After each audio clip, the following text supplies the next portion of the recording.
Bonjour tout le monde. Alors, comme je vous avais promis, je reviens sur le sujet de réflexion. Et aujourd'hui, on va travailler sur un exemple.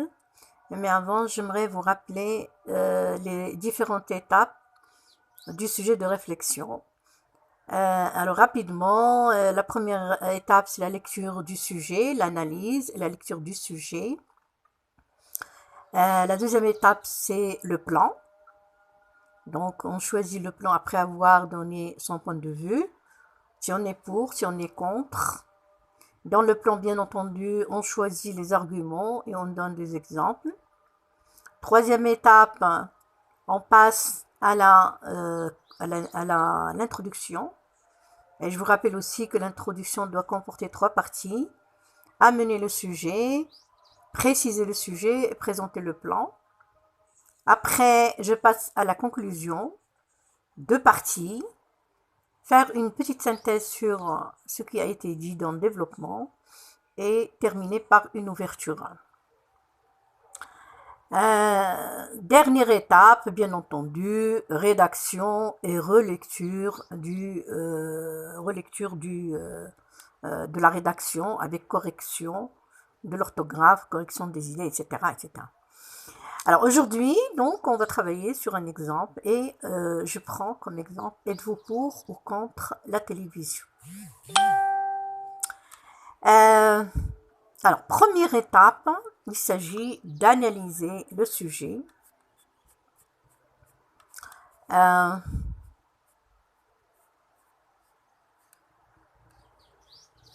alors, analyser le sujet, lire, hein, lire le sujet, se poser des questions. Exemple de questions qu'on devrait se poser, de quoi on me parle, qu'est-ce qu'on me demande de faire, quelles sont les consignes de rédaction, de réflexion que je dois respecter. Alors, je lis l'énoncé et je dois déterminer donc si je suis pour, si je suis contre. Bien entendu, pour ou contre la télévision. On me demande mon avis et je dois respecter les consignes. Donc, on attend une réponse précise, je suis pour ou contre.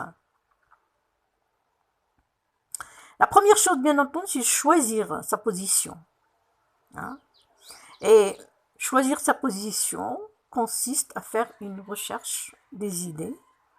Donc, pêle-mêle, je choisis, j'essaie de trouver donc, les idées qui marchent avec la position que j'ai prise. Et je détermine ma réponse exacte. D'accord? Alors, euh, alors, si je suis avec, donc bien entendu, je dois choisir mes arguments, 2 ou 3 arguments avec exemple. Si je suis contre, donc je critique la télévision, donc il faut que je choisisse 2 ou 3 arguments contre. En définitif, nous avons 2 positions, avec ou contre.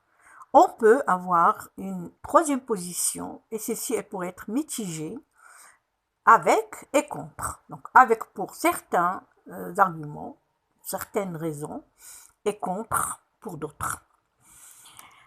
En définitif, nous allons nous retrouver avec les arguments avec, premier argument, la télévision permet une ouverture immédiate sur le monde extérieur, les infos sur la scène internationale, ouverture sur les cultures différentes.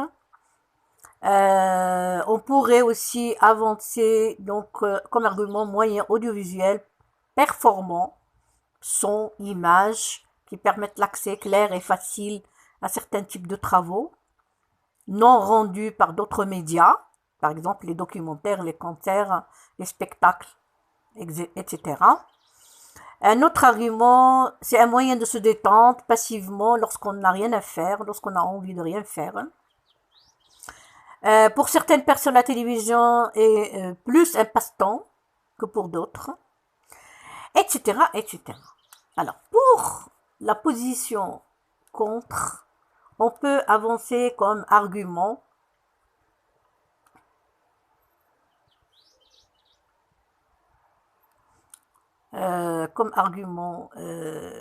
contre.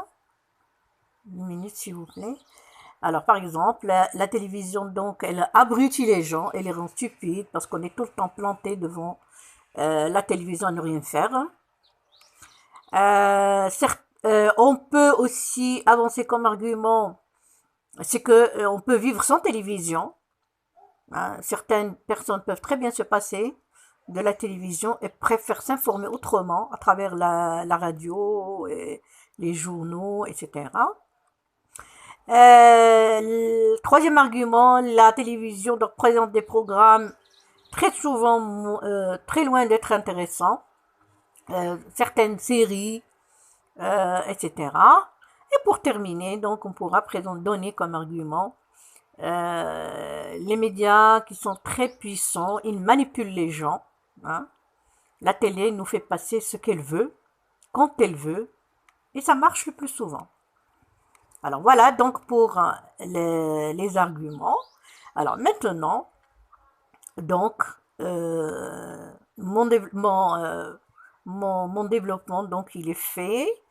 J'ai choisi mes arguments, j'ai choisi mes exemples et je passe par la suite à la rédaction de l'introduction.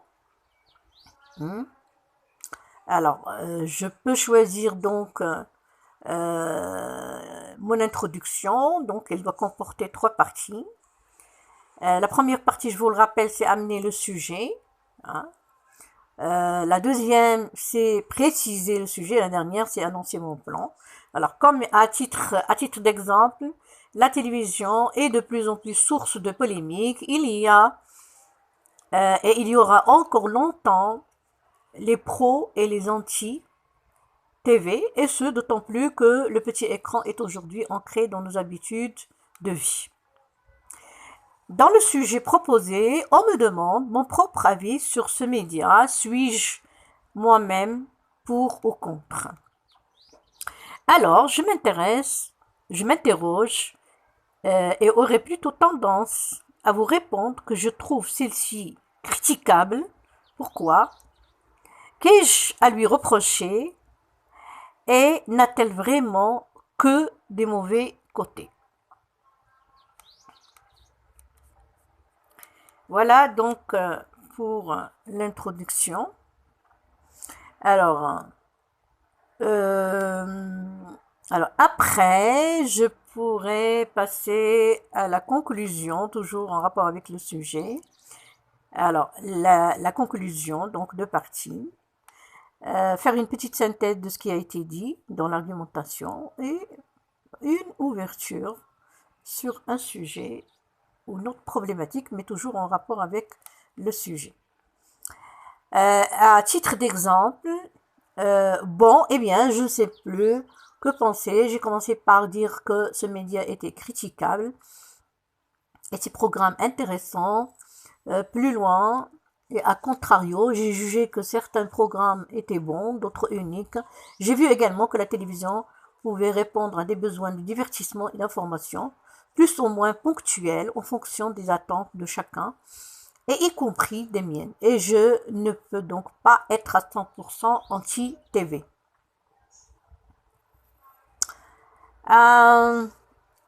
Une autre conclusion. Alors, je finis. Je crois par lui trouver des circonstances atténuantes. Et puis, de toute façon, si ce moyen de divertissement est critiquable, d'autres le sont aussi, non.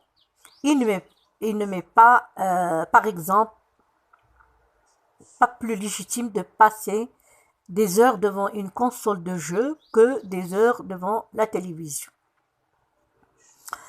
Ne serait-ce pas en fait et finalement l'abus, l'exagération qui conduirait à la critique de certaines choses, dont la télévision. Alors voilà donc pour l'exemple d'aujourd'hui. Alors, bien entendu, après avoir terminé la conclusion, il faut reprendre la rédaction, relire, corriger les fautes, reconstruire les structures, relier entre les paragraphes, etc., etc. Voilà. Alors, on a terminé pour aujourd'hui. Je vous donnerai à titre d'exemple un sujet que vous allez faire vous-même en essayant de respecter les mêmes étapes. Alors, le sujet, c'est le suivant. Est-ce que vous aimeriez être un enfant unique ou alors vous préférez avoir des frères et des sœurs? Merci pour votre attention et à la prochaine.